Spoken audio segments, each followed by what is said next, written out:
have the world championship belt, but that's okay. It doesn't matter, but belts collect dust, and what I've done in the sport is unprecedented.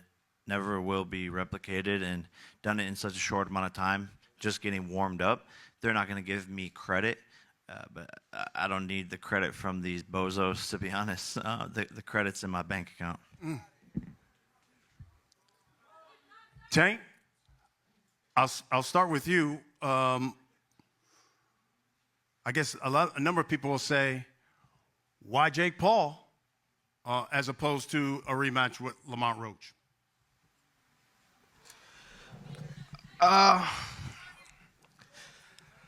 It just, I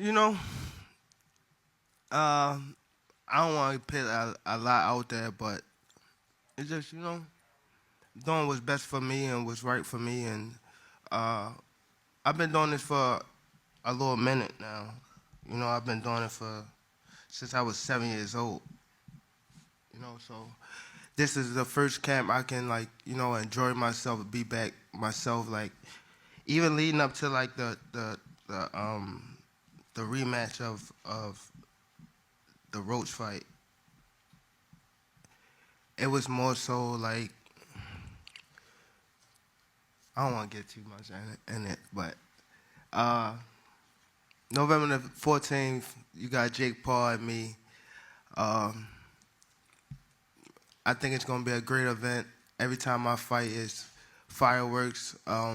Jake Paul coming in, he's much bigger, he's much stronger. Boxing wins come November the 14th. It's not just me and Jake on a fight. It's a whole card, and we just giving boxing what it needs, and that's excitement. He certainly has the size, stronger guy. What specifically does Jake Paul have that concerns you? What concerns me, his power. Got to test his power.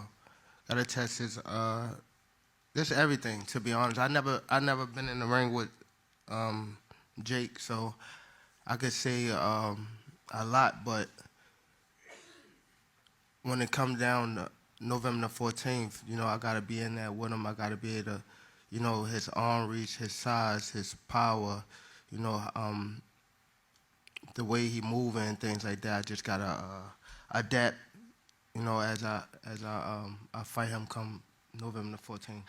One of the things, Jake, about you, mental toughness. And you've certainly used that mental toughness with a number of your opponents and have rattled them before the fight. This guy's certainly experienced. You think you can rattle Gervonta Davis before y'all step into the ring? Yeah, no, I don't know. It doesn't really matter at the end of the day. This is going to be a true-on boxing fight. The best man will win, and, I think the shit talk is all fun, and we've been going at it for years and years, but I don't think either one of us really care. We just want to go in there and prove that we're better than the other one. You've talked to a lot about leaving a lasting legacy in the sport of boxing. You beat Tank Davis. Do you believe you've basically cemented yourself as one of the best in the sport?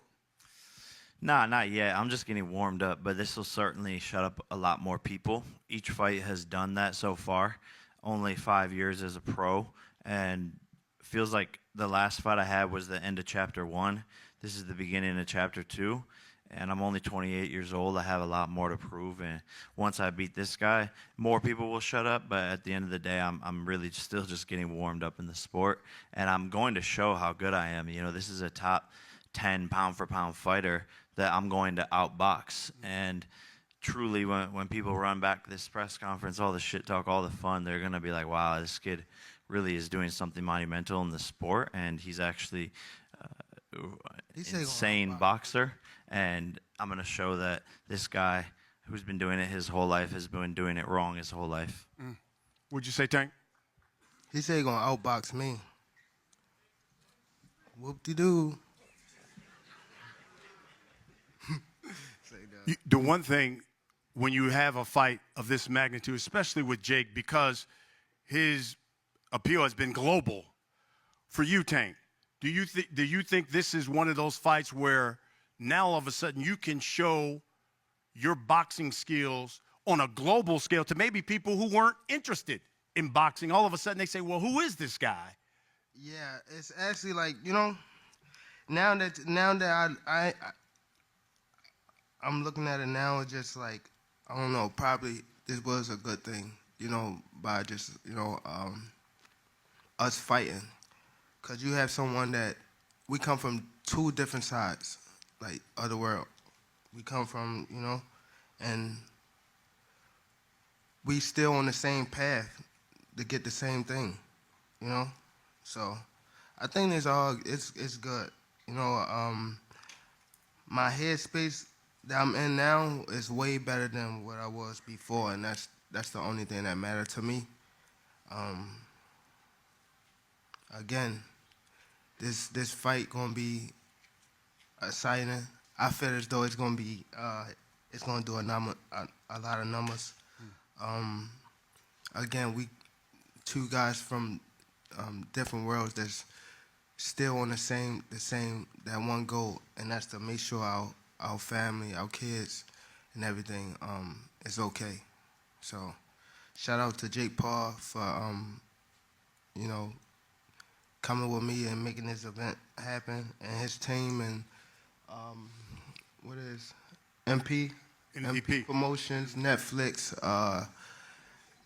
Al Heyman, everybody. Turns out he can't read just like Floyd. Oh, MVP.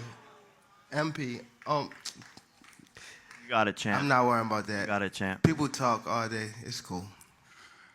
How is training for something like this? Obviously, smaller guy. How was this in the training aspect, Jake? Yeah, just a lot of punching down, practicing, hitting below my knees, and a lot of speed. He warming up. We're now. sparring. That's what we need. We're sparring. Warm up. Some I know 8-year-olds. I got the 8-year-olds in there.